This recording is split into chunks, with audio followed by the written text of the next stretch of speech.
Responses, engine 5, engine 3, engine 1, ladder 3, ladder 2, rescue 1.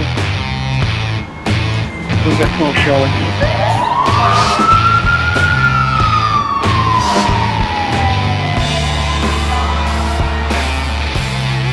Division 1, you're on location, box 23, reporting smoke showing 727.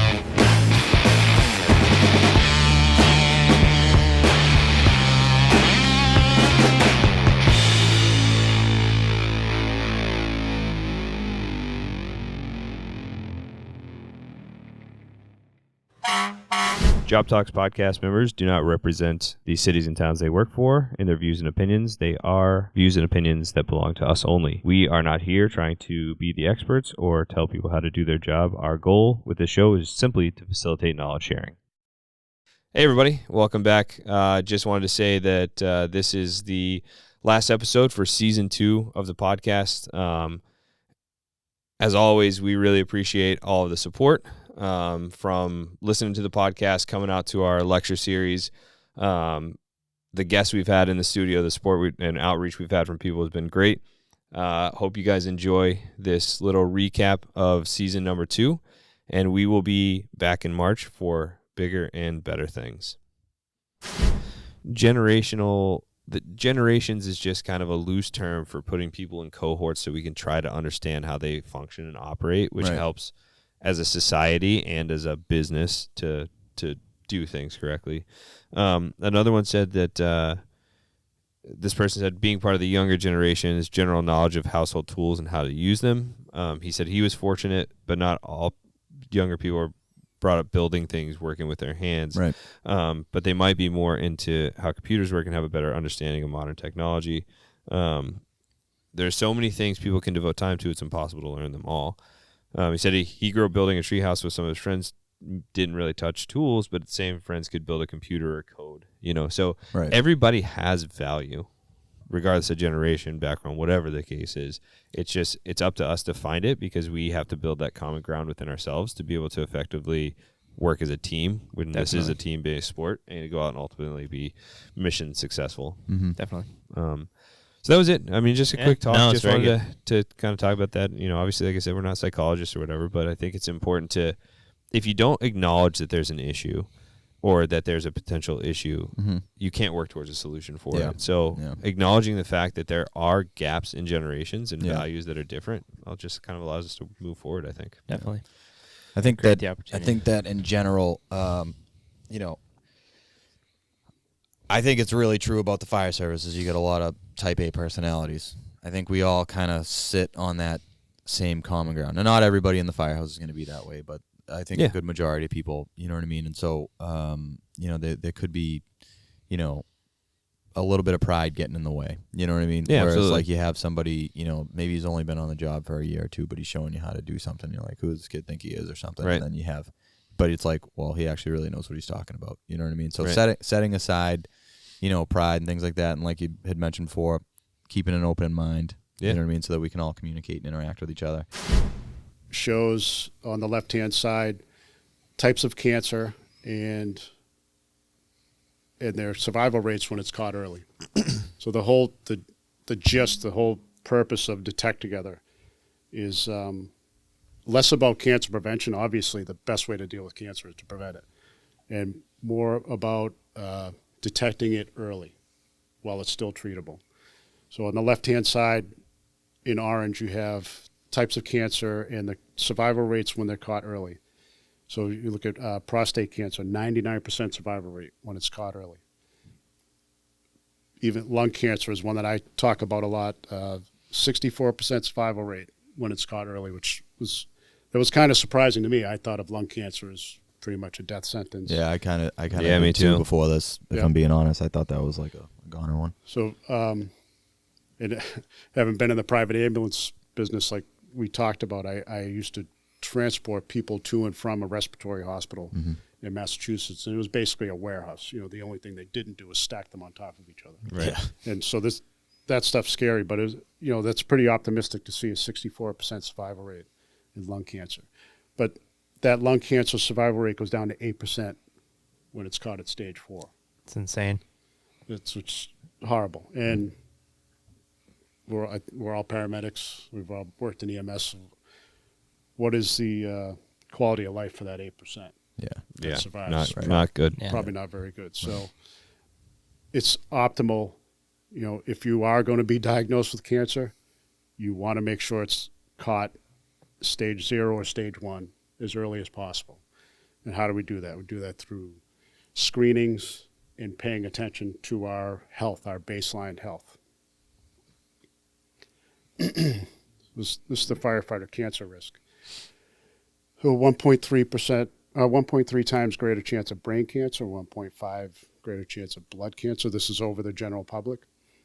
2 times greater chance of testicular cancer, 1.3 times greater chance of prostate cancer, and 1.4 times greater chance of skin cancer. So brain cancer, 30% higher risk, prostate cancer, 30% higher risk, testicular cancer, 100% higher risk. Wow. And I need those. in my experience, people that I've met through my cancer diagnosis and mentoring some other cancer patients and things, cancer of the urinary system, testicular cancer, prostate cancer, bladder cancer are running rampant in the fire service, just based on my personal experience. So as firefighters, we have a greater risk of being diagnosed with cancer. The general population, 40% of them will have a cancer diagnosis. We're at a 9% greater risk of having a cancer diagnosis than the general population. Mm-hmm. We have a 14% greater risk of dying of that cancer. So Detect Together's mission is to reduce that number by basically empowering firefighters to do something when there's a change in their health. We'll talk about it a little bit later, but signs of cancer are numerous. It could be anything, and they're usually pretty subtle. It's not the crushing chest pain, that type of stuff that you seek medical attention for. And on this screen, to me, the scariest number on this screen is 1 in 204 of our kids will have a cancer diagnosis. So in the general public, that's 1.7 out of 10,000. That's terrifying. So, and why does that happen? Because when we join the firefighter family, our families join also. Right. We have been exposing our kids to a lot of the same stuff we're exposed to. Yeah, it's pretty sobering because you think, everyone here, we all take calculated risks, but you don't really think of incorporating your children in that risk calculation. Right, and it's we need to take the precautions that are put in place now with the gear extractors, washing our gear. But when we get sent from one station to another, do you put your gear in the back seat where your kids your kids sit? Yeah. When they come into the station, make sure that you're cleaning the apparatus, using the exhaust mitigation systems, decrease their exposures. We don't have to eliminate them from being part of the fire department family, but we need to be smarter about that.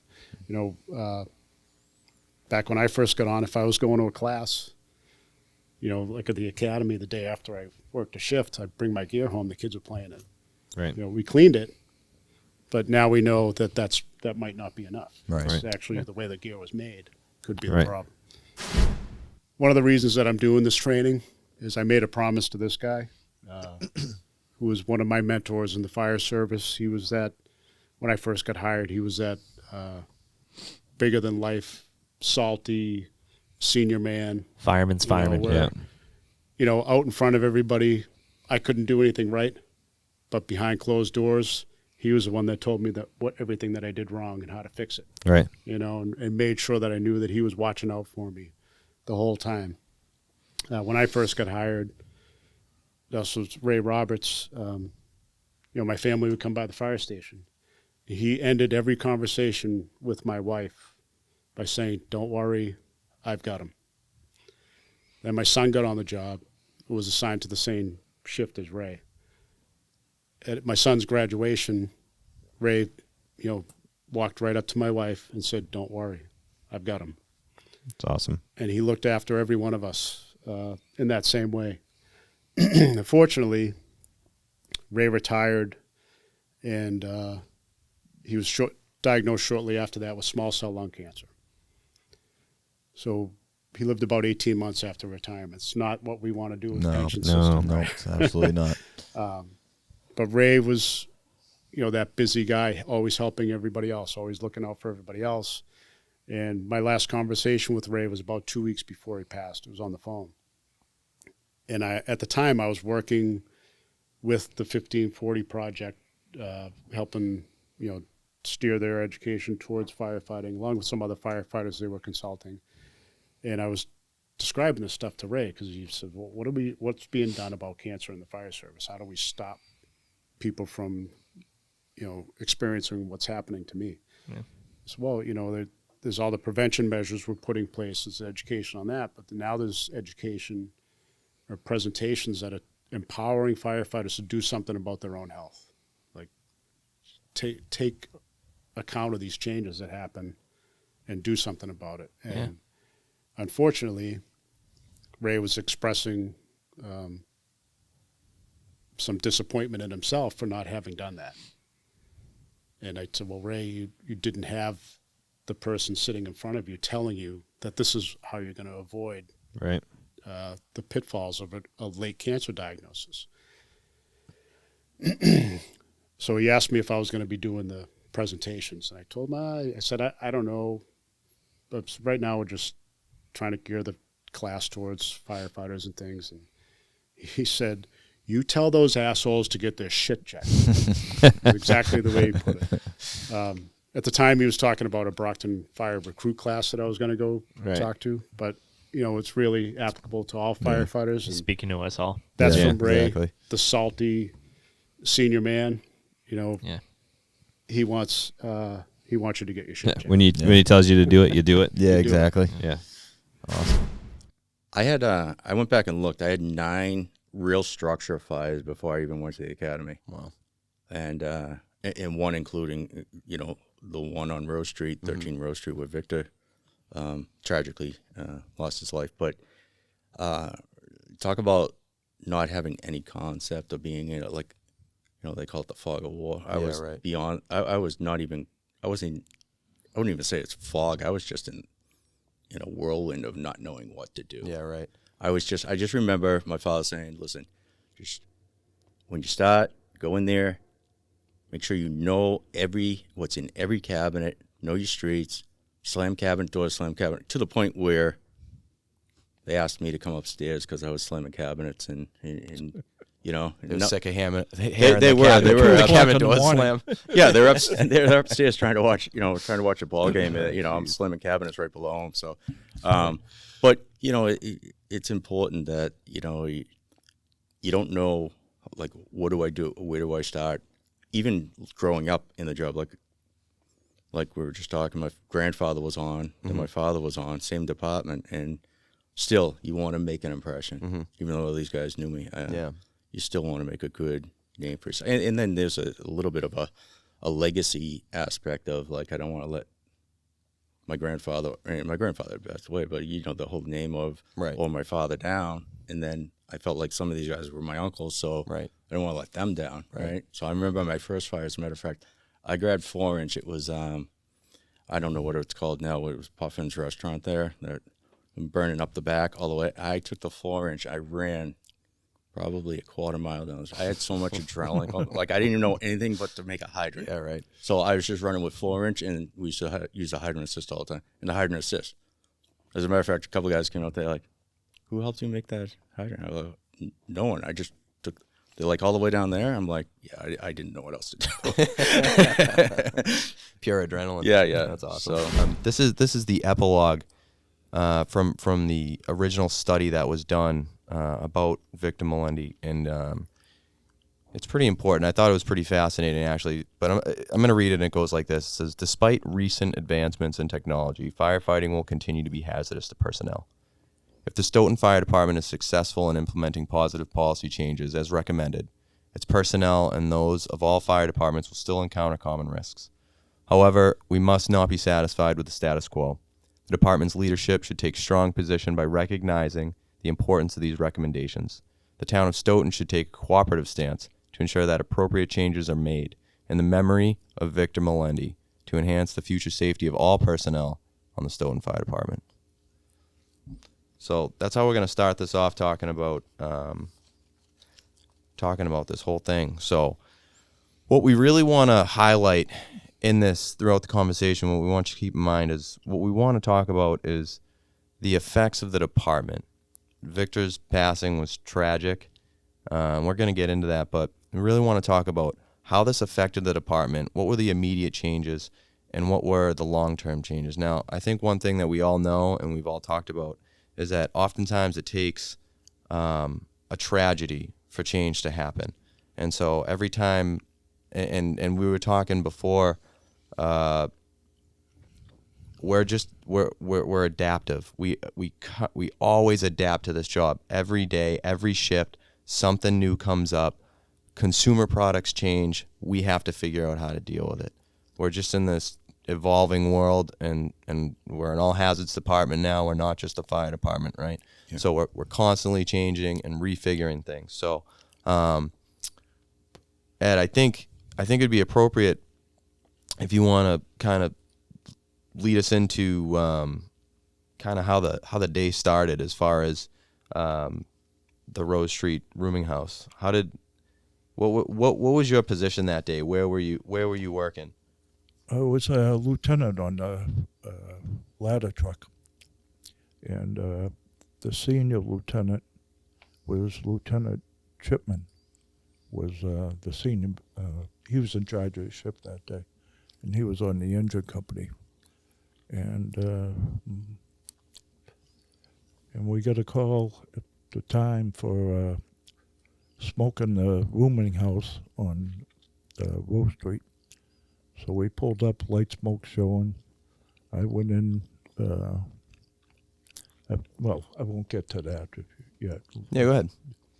No, and I got in, and then we did a quick search, and it just light smoke, and then all of a sudden, remember Victor went to the left, I think, and I went to the right to make the search, and just a ball of fire. Yeah. Came out of that. And so, according to the report, you were pushed down pretty heavy by the heat, but you were able to make an escape out of one of the windows, one of the windows onto the fire escape outside. Right. And then the other guys were working the inside. Mm-hmm. And then I don't know. You take it from there, Mike. Yeah. Well, so real quick, just the Rose Street Manor, the rooming house. It was a target hazard, and so it is a target hazard. Well, I should say it was because it's not there anymore. But at that time, I think guys knew that it was a bad building, but we weren't exactly identifying target hazards in Stoughton. Right. Is that correct? No. So yeah. So as an organization, guys were like, "That's a bad place." Everybody knew it. There was a lot of them around town, but we're going back to a time when the organization didn't have as much in the way of pre-planning and identifying these target hazards. So just so everybody knows that about this building, I'll give you the lay of the land here. Is we've got a rooming house that was originally, it's a 2.5 story with 3 separate additions. And it was like this big long building that cut off to the right in an L shape. And the half story was being used as living space. So there was a previous fire in 1986. After that, the electrical, was semi updated. There was still knob and tubing present and active. As big a building as it wasn't required to be connected to a municipal system. It was local alarms only. And the only saving grace that was about a day late and $1 short was that the town adopted the regulation to require the occupancy to have a fully automated sprinkler, but it was in a 5-year grace period. And in that, we were 4 years and a month through that grace period. And, with 11 months to go with having to install the sprinkler system, this place actually caught fire, and it was due to some faulty electrical work or some old electrical work. And that's kind of how this whole thing got started. So that's just to give everybody kind of the backdrop of it, of what would happen there. So Mike, you were there. You were there that day. Yep. Were you actually on duty, or were you in town and responding? Yeah, so I lived actually right outside the center on Summer Ave. But I came in on the box, and I guess, I don't know, hindsight being 20/20, just for geographical, markers in your head. This fire or this building was only maybe a quarter of a mile from Freeman Street. We only have one station, so Freeman Street. And then I lived at maybe a half a mile, 3/4 of a mile away from the station, right? So, and I was on in September. This is January, so I was still like gung ho, like I'm like going in. Every time my pager went off, I was in the car and going. And so so I got right in there. I got on the I think it was myself, Doug Campbell, Jimmy Campbell, maybe Larry Layden, but we all went like all right there, and we went on the next available. Well, the truck that was there was an engine, and we headed right over. So, a lot of it's a blur because, again, it's just you're young, you're just kind of like holding on to coattails. It's interesting. And I totally forgot this too, but you probably even say like, wait, we had an officer in the ladder. Like, you know what I mean? This is where we talk about change eventually, right? But, it was an absolute, trying to figure out the rotation. Oh, yeah. Was crazy. Right. Like you would do one call on the engine, one call on the engine, jump seat, and then you'd be on the ambulance or ladder, and the next call, like it would rotate through. It was kind of crazy. Right. And we had one firefighter on the desk, so they showed up with 8. Right. So even if the minimum manning was 9, they were only showing up with 8. Right.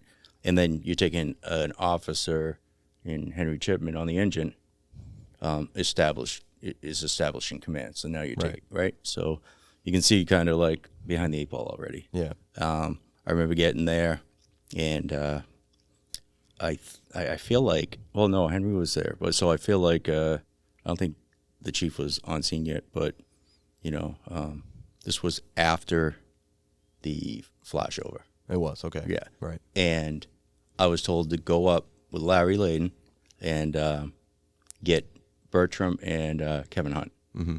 They're still inside the building, right? So we get up there. I remember making the way to the second floor, followed the line up.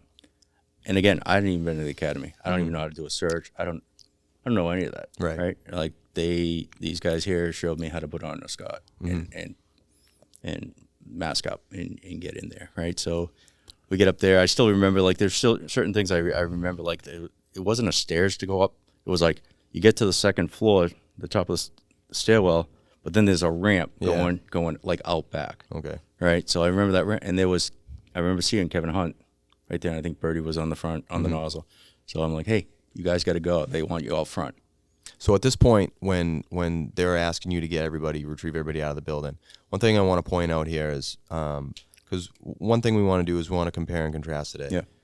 So not everybody had a portable radio at this time. No. Right. Only one person on. So only your officers had the portable. Which wasn't uncommon at the time for departments. So it's not like, we're so far behind the 8 ball. But compared to some of the departments around, there were a lot of departments around that did have individual portables. Yeah, I'm it's amazing, like even being in this position, getting out and seeing other departments and either how advanced they are even with that stuff or how not advanced they are, right? Like you kind of say, all right, we don't have it too bad, or wow, we could have it better, right? So but only one person had the portable. The thing was the size of your laptop anyway, so I think you needed 2 to carry it. Yeah, seriously.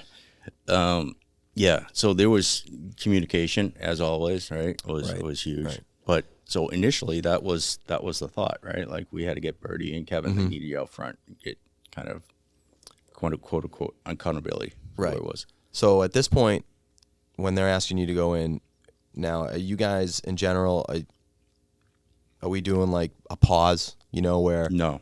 So it wasn't a pause. It was just get them, bring them out. So as far as I knew it, those two So they may have called them out front, and that's why they told us to go in and get Birdie and Kevin, because they didn't. They were still on the line.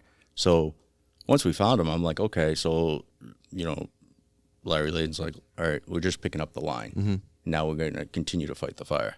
And, I don't think I went out for a bottle change, but we did come back out, and they said, did you guys see Victor? And I'm like, no, you told us.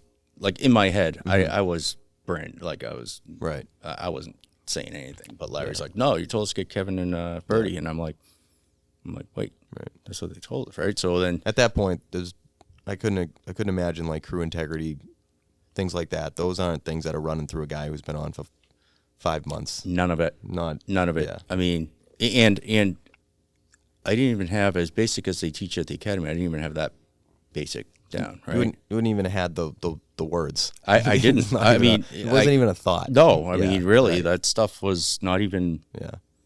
I mean, it wasn't even part of it. It's like, I had a moment thought the other day was that, I remember being so amped up at fires and like it's game day, like, and I was catching fires left and right. I mean, I really, knock on wood, it gave me, but that woke me up because it's not a game. Now, you and I were both on this call. Barry, you ended up on the call a little bit later, but as a decon person, right? No, I was the unsung hero doing the rest of the calls in the city. Oh, okay. Oh, no, you were chasing a guy around Central Square. There's a homeless man in Central Square threatening people. With a pipe. Yeah. And I felt bad bringing that up because traffic was very busy, but I was like, I don't want to bother you guys, but there's a violent homeless man running around Cambridge. I know you're busy, but if we could spare one police officer, it'd be fantastic. Was he naked to boot? No, thanks to that and what it's good for. Yeah, absolutely. I mean, just like you said, everybody's always doing some form of work in their house.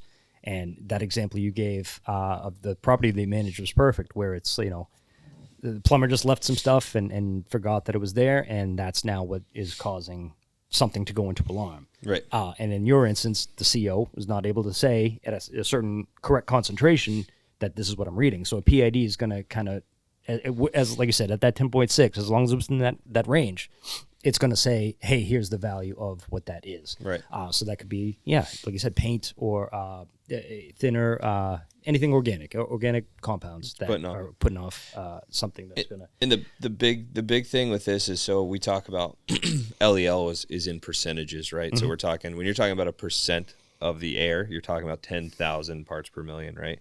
Whereas a PID is seeing very small, limited numbers of this stuff, right? So there are chemicals out there that 50 parts per million are lethal.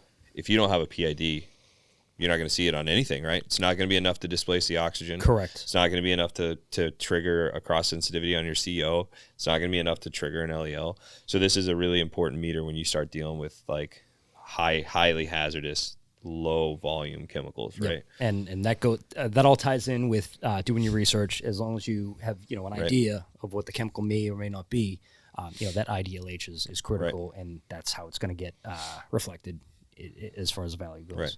So just going back to John doing like a bump test or a sniff test on your meter, if you run an alcohol swab pretty close to the inlet, you'll probably see some LEL on there. But if you take that same alcohol swab and run it just in the air a foot away, by the time it gets there, it's dissipated enough that you won't see any change in the LEL, but you'll still probably see a pickup on the parts per million in the on the PID.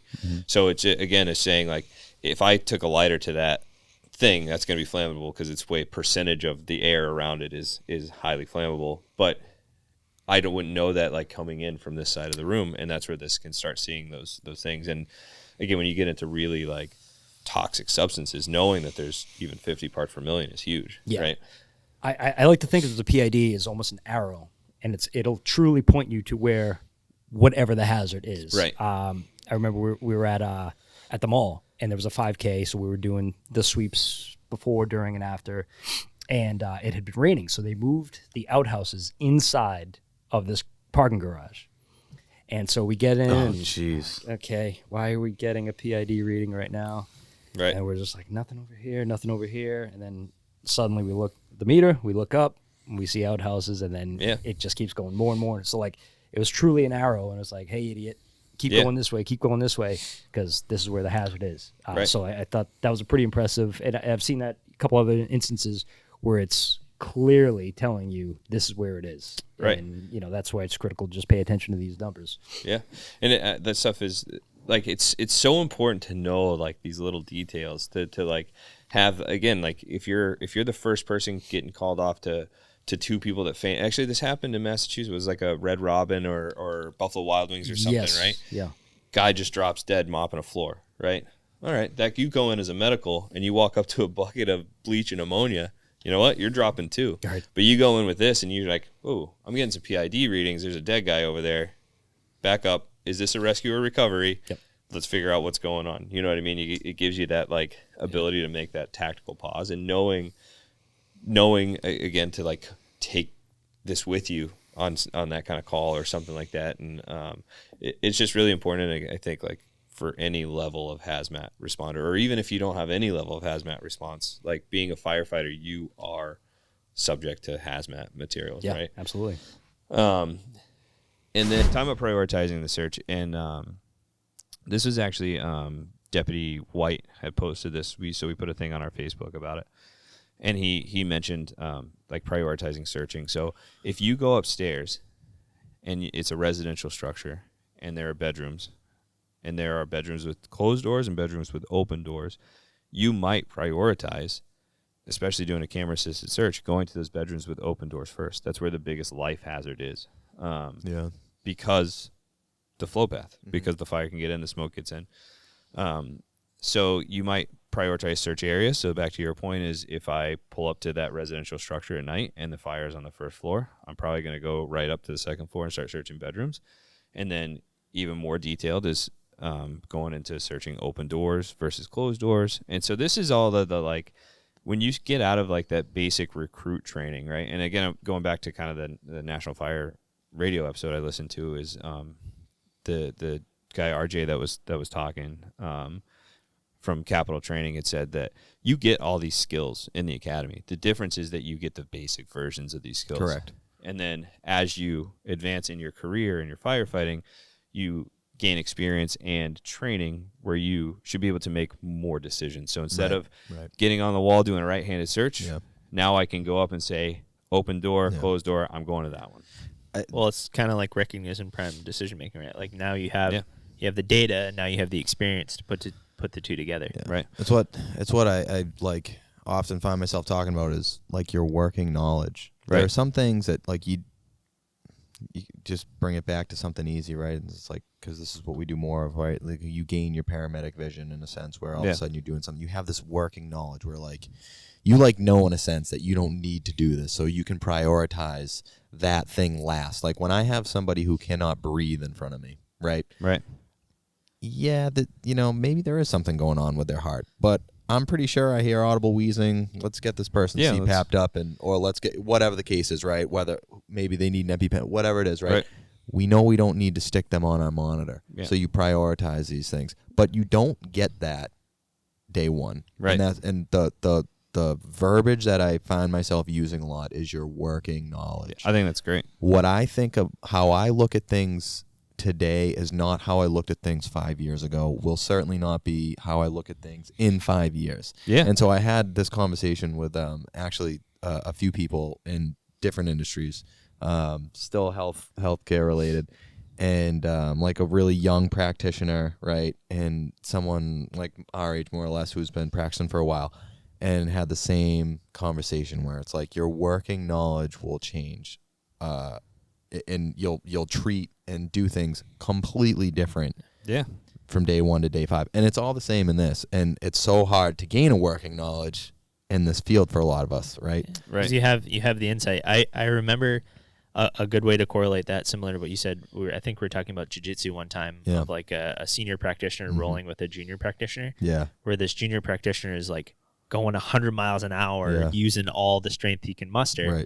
And the senior practitioner has all those same fundamental skills, but can apply them differently, and has the foresight to understand what's happening and kind of maybe use less energy. Same thing as like a senior man versus a junior man, where like I'm going 100 miles an hour, like trying to keep up, and he doesn't necessarily need to use the same energy because he's seen this before, he's done this before, and can targeted. Yeah, I'll liken it to like my own personal thing. And I was just going to bring it up because I know exactly what you're going to say. Go for it. I was going to say how where you strung together a few fires in a row, where by the time you got to like the third fire, you're walking in, you're using your senses. Yeah. And you're like, all right, I remember this, I remember this, I remember this. Yeah. And it's like, yeah, no kidding. That's exactly it. So like the first fire you go to, your adrenaline, you're relying on the person you're with to know a little bit more than you, which can be scary because sometimes they do or don't, you know. And then you string a few of these together, and every time you learn a little bit, and then the fourth or fifth time you go in, you're making these mental notes that you couldn't have made before because you didn't have the base knowledge. You didn't have the working knowledge. The working knowledge to be able to do that. And like again, like a medical thing, like you're prioritizing the most likely scenario. Could you be wrong? Yes. Absolutely. But if I did this 9 out of 10 times, 9 times I'm gonna be more right here, and one time I can then go back to the basics and come back and find out what's going on. It literally goes back to the first episode. Recognition. You're recognizing a pattern that you've seen before, influencing and informing the decisions you're going to make. And then even above like open and closed doors, you can start prioritizing like, okay, now I have, a kid's name, they decorate their door or whatever. Okay, so I have 2 open doors. Well, I'm going to go to this one that has the kid's name on it. That's likely a child, and I'm going to make sure I thoroughly search the closets or places that they may hide versus a adult's room where I'm going to obviously search those, but I'm going to probably be a little bit quicker about getting through that stuff because, a 200-pound adult male is going to be a little harder to hide in a closet than a 30-pound child, So prioritizing your search, using the tools that are available, not having to be so stuck on the wall, and getting through the search. So obviously we don't want to miss things, but we need to be fast doing this because literally every second somebody's in this environment is a second closer to them not being able to recover from it. And just for our own thing, so why prioritize an open door versus a closed door? If everybody's heard. I was going to mention this. Yes. Close before you doze. It's a huge campaign in the fire service, right? So closing that bedroom door, even with the crappy doors they have today, the difference in these rooms when a fire comes down the hallway is the difference between a room that's 1,000 degrees and smoked up and a room that's 100 degrees. So this is literally a study burn that they did.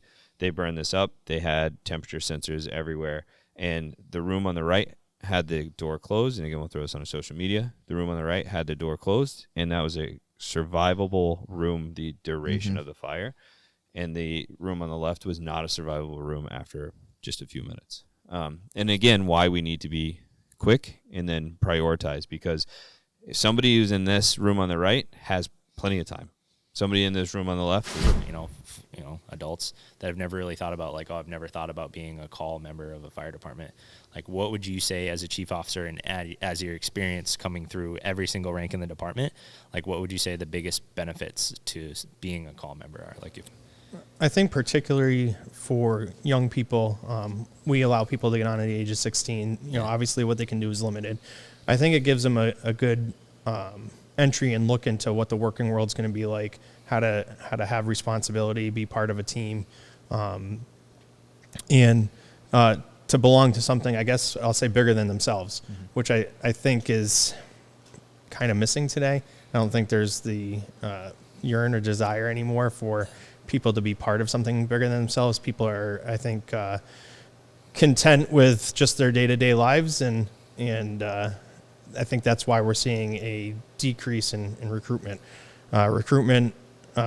I don't know if we're going to find the answer today, but it's been really tough for us as of lately, the last few years.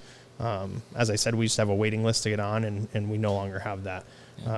Hopefully after people see this today, they're jumping at the door. So, I certainly hope so. We are a multinational media conglomerate, but no, I would implore younger people to check it. I had a great experience. I think it's a good way for people that it's different, getting on a true career department where most of the times you have to get your EMT, you have to get your paramedic, you have to get your 1 and 2 sometimes before you get in the door. Fortunately, in Massachusetts, you can get hired and then they'll send you to the academy. But in New Hampshire, for example, you have to go do all that stuff as a prerequisite to getting hired.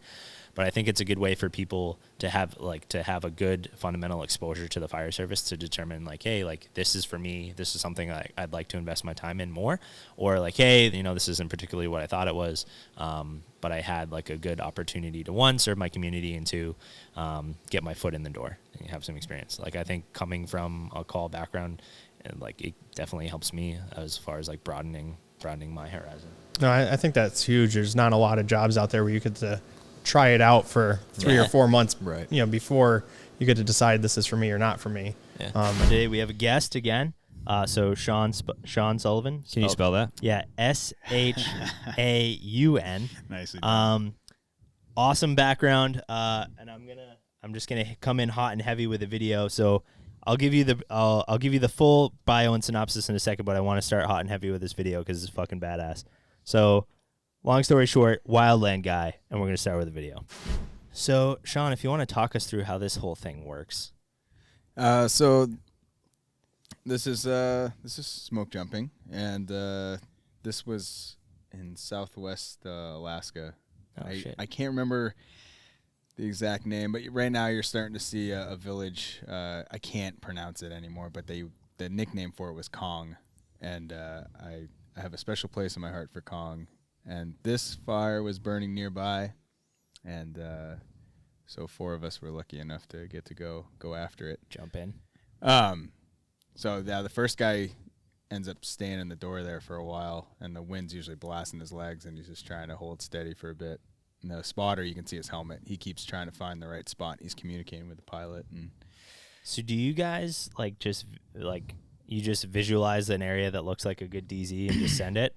In this case, the whole world was a DZ other than the water. So just trees, the water and the fire. Yeah, pretty flat area. Yeah. So, but and then the most they'll do here is 4-man sticks like this, and that's yours truly right there, and sick.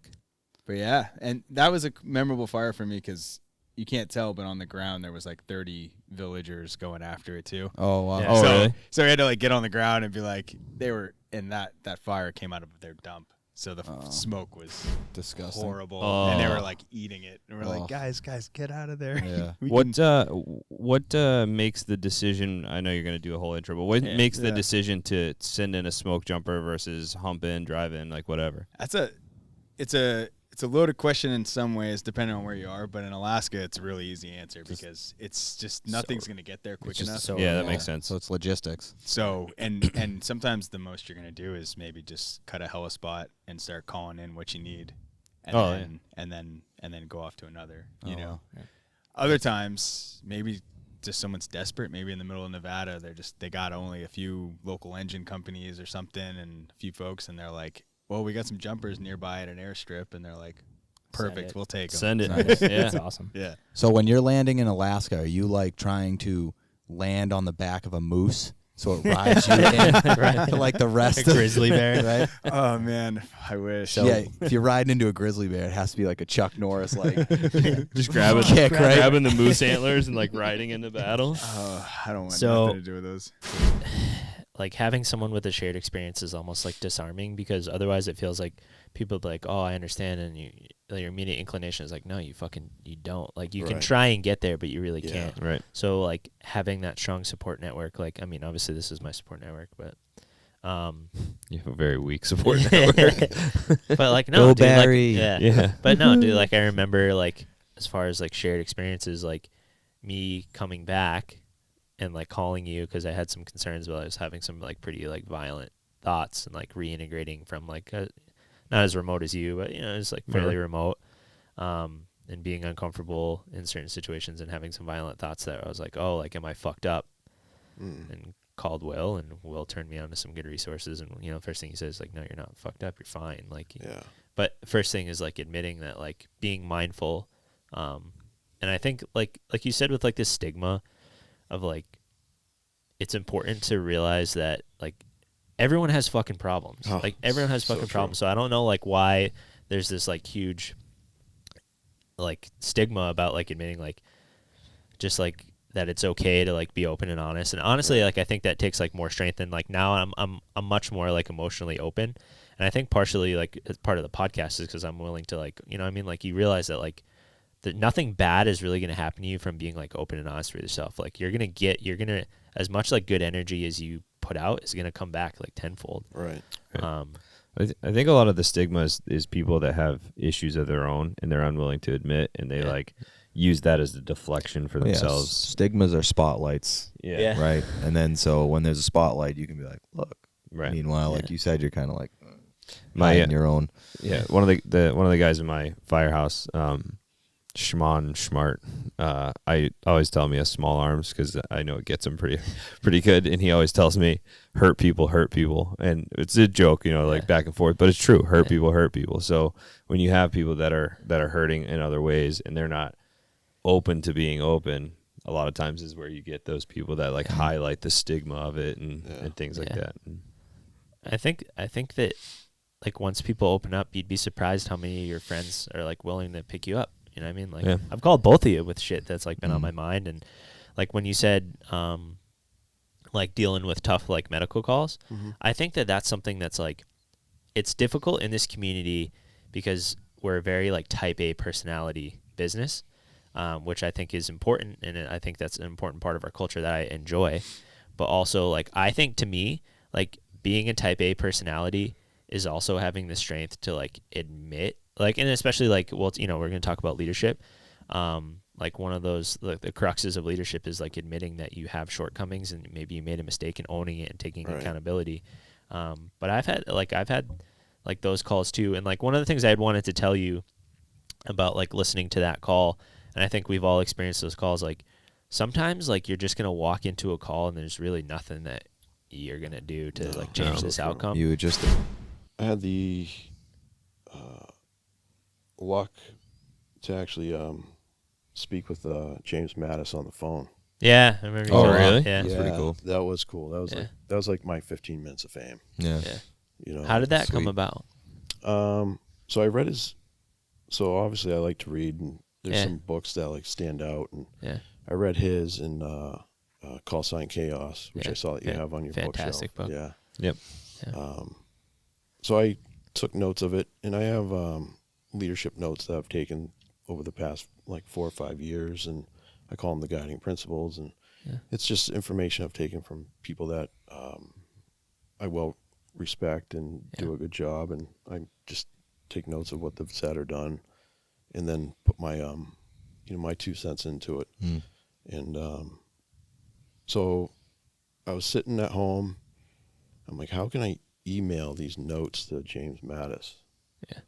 And so I Googled his name, looking for his personal email, and came up with nothing, but I came up with this company that kind of helps him or arranges his speaking. And so I called them, got a voicemail, so I left a message, and my phone rings, and it was the company. And they're like, okay, here's our email address. We'll just forward it to us, and the subtitle or the subject just put James Mattis. So I did that. A few weeks went by, and I'm like, I was like maybe hoping for like an email back and something. Right. Never expecting, standing in line at CVS, my phone would ring, and it came up Mattis James. No shit. Holy shit. Yeah. I was shell shocked, and I'll call him back later. yeah. Silence. Pay for this. Yeah. No, it was something I definitely answered and stepped out of line for. Hell yeah. And it was like an 8-minute conversation. And he's got utmost respect for what we do. It's awesome. Yeah. What were his thoughts? Did he have time to review your notes? So he said you took all the broth out of the soup and just left the meat and potatoes. And I mean, like the notes are, he said, are very well written and right on. That was his. And he's like, you're pretty detail oriented, right? I said, yes, I am, sir. And so I actually screenshotted it. I got it framed, and it's up on my wall at home, and there's a picture in my locker of him, because nobody was going to believe me if I didn't have evidence that a 4-star general called me. That's pretty cool. That's pretty. That's pretty awesome on you for just reaching out and taking notes that he was like, well, I need to talk to this guy. But also like, that's pretty cool that he was like, I need to talk to this guy. like that's a true leader, like somebody that like Well, calls you. like that doesn't know any Takes the person at all. time to read the notes, provide feedback. Yeah. Right. I think one of the things that we've kind of come to realize over the last few months, like doing all this stuff, is like we have so many like giants in and around our industry and people who are doing big things, and then you get to meet people and have conversations with people, and then you realize that a guy like James Mattis, he's not a regular guy in the sense of his like ability to but he's just a regular guy. Yeah. You know what I mean? And like most of these people, they just, they're just regular people who, have some sort of passion that they pursued. Right. And that's kind of like the goal of the show, is to get people on here who, have become, true masters of their crafts and can speak well about it and spread knowledge around. But, it's just regular guys like us sitting around talking, and that's where they start. Except that we're seeing a lot more in the fire service is the rules of air management, right? So making sure, and it's a philosophy that I feel like is kind of tough to get over, because guys and gals want to stay in that working environment as long as possible, even though their vibe alert is going off. And I vividly remember someone that's really committed to the rules of air management is Freddie. Oh yeah. Because I was listening to you guys work while I was pacing around the station. And your lieutenant was reporting fire conditions. You could hear his vibe alert going off, and Freddie said, "Hey, hear your vibe alert going off. Get out of the building now." I don't know. Do you remember that? Oh yeah. Yeah. So I think it's something that we should all be a little bit better at. And at the recent fire that I was working at, like I said, like everyone has to be. No one's perfect. Everyone has to be better. So like I, was on the fire floor and I wanted to work a little bit, and my vibe alert went off, and I knew like my relative location to where my point of egress was, and I worked a little bit into that. It's not necessarily the right answer, right? And like, if something were to go awry, right, where I am now in my vibe alert territory, and for whatever reason am lost, trapped, or incapacitated, I no longer have that margin of safety to either facilitate my own rescue or allow like my partners and crewmates the time they need to get to me and to effect a rescue. Like we talked about in the last episode, like they might get to you. But like you said, it takes 4 members to get, I weigh 200 pounds right now, right? It takes 4 members, and that's without gear, right? Are you guys running 30 or 45s? 45s. Okay. It takes an average of, I think, 14 or 16. We talked about it in the writ episode, but 14 or 16 firefighters to pull one I thought it was down 12. firefighter. Maybe it's 12. Yeah. And there's a lot of NIOSH and NIST reports about people that have ultimately been fatalities on the fire side from working into that vibe alert space, becoming lost, trapped, and disoriented, and running out of air. Right. I believe. So kind of the linchpin to success on the fire ground. So this is patent pending. I was very proud of myself for coming up with this, right? So everyone's familiar with the fire tetrahedron, right? All the processes and interactions that are necessary for a fire to start, right? But I called it the action tetrahedron, right? So what's necessary for a fire to go out? Never really talk about that other than, I guess, water, right? Right? Cooling the environment. Right? But seriously, like, for a fire to go out. Yeah. Breaking I guess the there's chain a reaction. Yeah, I guess there's a scientific. Removing the It's fuel. just removing one of those. Yeah, remove one of the. Yeah, I'm glad you could learn something today on the But- podcast, Barry. However, We've never talked about how to put fires out. Yeah. Nice, But Barry. you're not going to be Nice. able to you're not going to be able to remove one if you remove one of these from the other side, right? So in my cool action tetrahedron, right? So capability being physical, like being in the physical sense, right? If you're not physically, I don't even view this as like just putting the fire out. It's like Doing the job. Yeah, doing the job, right? Are you physically capable of doing the task you've been assigned? If not, the task's not going to be complete. Without being non-functional. Yeah, without being afterwards. non-functional. Are you competent? Are you trained? Right? Are you trained and competent? Because if you can, like, again, if you remove any of these, I'll go through them first, right? So capability being physical, competence being trained in that task, leadership being effective, and communication being a coordinated effort. If you think about it, if you remove any of these, the other half of the fire tetrahedron or whatever incident isn't going to work, right? You can be competent and have effective leadership. If you're not physically capable of doing it, it's not going to get done, and it's not going to get done in a safe manner, right? If you have physical capability and effective leadership, but you're not competent, not going to happen. If you have leadership, competence, and capability, but you're not doing that as a coordinated effort to get the mission accomplished, is either not going to get accomplished or not going to be accomplished effectively. So that's how I view kind of things getting done, and why I put fitness as one of the linchpins, right? So you can have effective coordination and a coordinated effort on the fire ground. You can have trained and competent firefighters and effective leadership giving you tasks. If you're not physically capable of doing the tasks you've been assigned, not happening. Right. So I'm paying patent pending. I'm paying trademark. Yeah, trademark. I'm paying attention.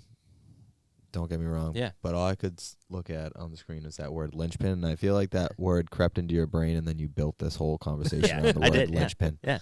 Dude, I was on a walk the other day. That's a good strategery. Yeah. It's got good strategery. So I was on a walk the other day thinking about like effective leadership, and then I kind of came from there. I want you guys to know, although Barry, I will say actually this is pretty baller. Yeah, I like thank it, you. and It's it's cool. and it's original. A lot of thought. But Barry was so excited this morning trying to clip art this tetrahedron Yeah. together for the show. But I actually honestly, like, I think you're onto something here. Yeah, no, For it's real. JobTlks trademark. This is this is like the way you put that is very real. You can have 3 of those things and not have the 4th one, and you're not going to have the mission success. And it's for I know. there's so much that falls I underneath know. those. That's Oh what my I'm God. saying. I know, Barry. You're All right, already sorry. the hero, That's right? right. We know Yeah. you're the most physically fit. You're the smartest. Yeah. We know. All right, No. we all know it. No. Still has the smallest mustache on set. Yep, So that's true.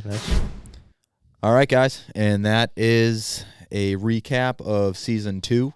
Get ready for season 3. We're getting geared up. As Will said before, we're going to be doing some different things. Going to go out, shoot some footage from some other departments. Going to get guest heavy, line up some superstars, some local talent, things like that. So, again, thank you for all the support. It's been tremendous. And as always, like, share, subscribe, follow. And Barry, thanks once again for being here at the end of our season. Yeah. And with that, JobTlks out.